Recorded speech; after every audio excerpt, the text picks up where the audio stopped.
ओम नमः शिवाय. गणेशाराधना, रात्रस्मरण आणि बालोपासना ह्यांचा खूप सुंदर एका ताईंना अनुभव आलेला आहे आणि खूपसा मोठा नव्हता, म्हणून मग मी म्हटलं असंच शेअर करावा. अनुभवांचे व्हिडिओ पण येणारच आहेत, पण हा अनुभव अगदी थोडक्यात त्यांनी सांगितलेला होता, मग म्हटलं तो शेअर करून टाकावा. तर त्या ताई मी एक अनुभवाचा व्हिडिओ सांगितलेला होता की ज्या ताईंनी त्यांच्या मुलाशी संबंधित खूप प्रॉब्लेम होते. त्यावेळेला त्यांना कुणीतरी सांगितलेलं होतं की गणेश आराधना, रात्रस्मरण करायचं म्हणून.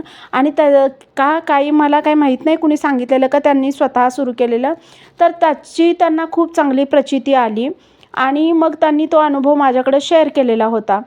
तो शेअर झाल्यापासून ताई म्हणत होत्या, आत्ता ज्यांनी सांगितलं तर त्या ताई म्हणत होत्या की मी त्यावेळेपासून आजपर्यंत गणेश आराधना, रात्रस्मरण तुमचा व्हिडिओ ऐकल्यापासून गणेश आराधना, रात्रस्मरण दर संकष्टी मी संध्याकाळी करते.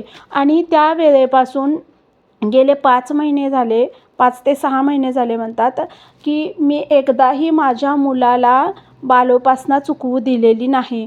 आणि मी दर महिन्याला संकष्टीला मुलासाठी गणेश आराधना, रात्रस्मरण करते म्हणतात. आणि त्याचा इतका चांगला रिझल्ट आला आहे म्हणतात.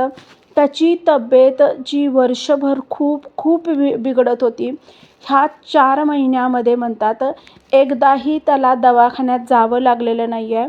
आणि गणेश आराधना, रात्रस्मरणानं तुम्हाला खरं सांगू, त्याच्या बोलण्यात, त्याच्या वागण्यात, गणेश आराधना, रात्रस्मरण मी करते म्हणला, पण बालोपासना रोज त्याच्याकडून करवून घेते.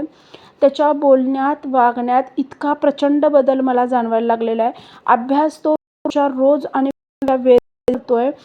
मला सांगायला की गणेश आराधना, रात्रस्मरण आणि बालोपासना हे खूप प्रचंड ताकदीचे 2 प्रभावी सेवा आहेत. आता मी परत सांगेन की आईंनी असं कुठंही सांगितलं नाही आहे की तुम्ही गणेश आराधना रात्रस्मरण केल्यावर असं होईल, तसं होईल.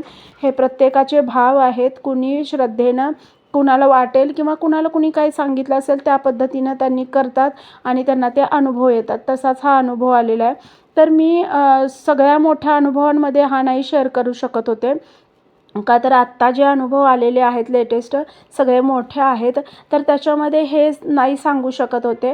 त्याच्यासाठी एक स्पेशल व्हिडिओ बनवायचा होता.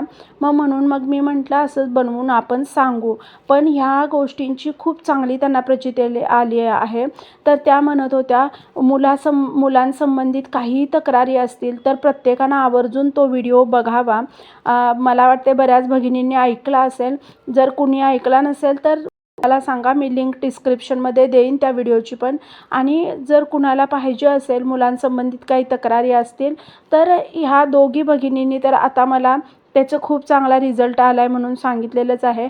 जर तुम्हाला करायचं असेल तर प्रत्येक संकष्टीला तुम्ही संध्याकाळी गणेश आराधना, रात्रस्मरण करा. पण त्यांनी त्याच्यासोबत त्यांच्या मुलाकडून बालोपासना पण त्या म्हणत होत्या त्याचं वागणं, बोलणं सगळ्या गोष्टीमध्ये बदल झालेला मला स्वतःला जाणवतोय म्हणतात. माझ्या आईवडिलांना, माझ्या सासू-सासऱ्यांना तो बदल जाणवतोय. खूप प्रचंड ताकदीची ही दोन्ही प्रभावी सेवा आहेत म्हणतात, बालोपासना आणि गणेश आराधना, रात्रस्मरण. पण मी परत सांगते, मला इतकंसं जास्त काही त्यातलं आठवत नाही आहे, पण त्या ताईंनी जे सांगितलेलं होतं, गणेश आराधना, रात्रस्मरण हे प्रत्येक संकष्टीला करायचं आहे आणि बालोपासना मुलांकडून रोज म्हणवून घ्या. त्याचा खूप चांगला रिझल्ट येतोय. तर येतोय म्हणजे आईंनी ती प्रकाशनं आपल्यासाठी केलेली आहेत. आपल्यासाठी आईंनी ते बनवलेलं आहे सगळ्या गोष्टी. तर मग त्याचा आपल्यावर प्रभाव पडणार ह्यात काही शंका नाही आहे. पण आईंनी गणेश आराधना, रात्रस्मरणाचं असं काही सांगितलेलं नाही आहे. मी परत एकदा सांगते, प्रत्येकाने काहीतरी अनुभव आल्यानंतर ते माझ्यापर्यंत शेअर केलेत आणि मी तसेच ते तुमच्यापर्यंत शेअर केलेले आहेत. श्री सद्गुरुनाथ